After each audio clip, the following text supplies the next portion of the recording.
अगर तुम पटना के राजेंद्र नगर में रहने जा रहे हो तो जरा पूछ लेना कि पहले वहां कौन रहता था। और अगर जवाब ना मिले तो वहां रहने का रिस्क बिल्कुल भी मत लेना, क्योंकि कुछ कमरों के किराए नहीं लिए जाते हैं, बल्कि तुम्हारी आत्मा ही ले ली जाती है। कॉम्पिटिटिव एग्जाम्स की तैयारी करने वाला एक लड़का विशाल पटना में तैयारी करने आया था। वो गोरखपुर का रहने वाला था। साल था 2020। वो लोअर मिडिल क्लास से आता था और पढ़ाई में भी बहुत तेज था। वो बिल्कुल श्योर था कि वो गवर्नमेंट जॉब में सेलेक्ट हो ही जाएगा, इसीलिए वो पटना तैयारी करने आया था। रूम रेंट बहुत ज्यादा था, लेकिन राजेंद्र नगर के एक घर में कमरा नंबर 7 बहुत सस्ते में मिल रहा था। मकान मालकिन रीता आंटी बहुत अच्छी थी। उन्होंने कहा कि उनके घर में बहुत अच्छे अच्छे स्टूडेंट्स रहते हैं जो दिन रात पढ़ाई करते रहते हैं। विशाल ने तुरंत उनके घर में कमरा नंबर 7 के लिए हाँ कर दी। पहली रात सब ठीक था, लेकिन रात के 2 बजे तक विशाल ने पढ़ाई की और सो गया। जैसे ही उसकी आंख लगी, उसे ऐसा लगा जैसे उसके बिस्तर के नीचे से किसी ने उसे छुआ। विशाल तुरंत चौंक गया और उठ के बैठ गया। उसने बेड के नीचे देखा तो वहां कुछ भी नहीं था, लेकिन उसके कमरे की फर्श बहुत ठंडी थी, जरूरत से ज्यादा ठंडी। उसे लगा उसका वहम होगा और वो सो गया। लेकिन उस रात के बाद हर रात कुछ ना कुछ अजीब होता रहा। दरवाजा खुद ब खुद खुलना, लाइट का हल्का हल्का जलना और बुझना, दीवारों से धीमी धीमी फुसफुसाहटें सुनाई दी। एक रात उसे एक आवाज आई, तू भी जाएगा जैसे वो गया।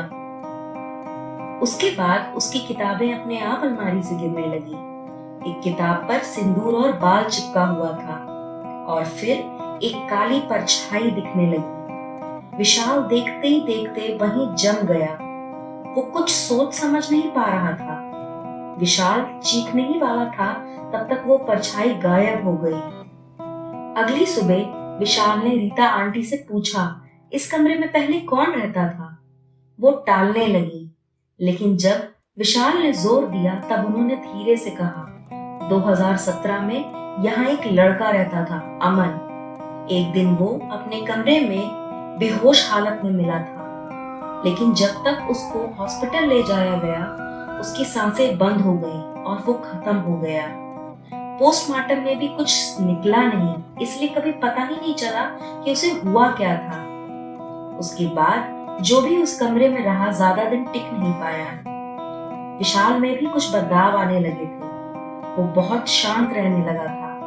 ना उसे खाने में स्वाद आ रहा था, ना नींद आती थी। उसे हर जगह अमन का चेहरा दिखने लगा था। एक रात विशाल को लगा कोई उसके कान में फुसफुसा रहा है।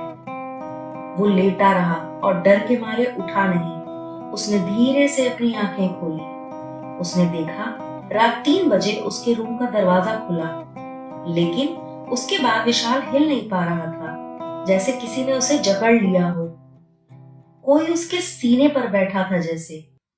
विशाल को समझ नहीं आ रहा था, लेकिन वो बहुत हंस रहा था और फिर वो कब सोया उसे भी नहीं पता चला। सुबह जब उसकी आंख खुली, उसने रीता आंटी को भी बता दिया कि अगले दिन वो चला जाएगा रूम खाली करके।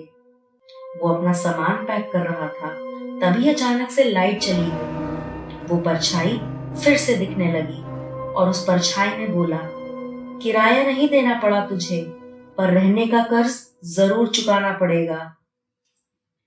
विशाल बेहोश हो गया। अगली सुबह उसे हॉस्पिटल ले जाया गया। उसे जब होश आया, रीता आंटी ने कहा, तू बच गया बेटा, मुझे लगा नहीं था कि तू बचेगा।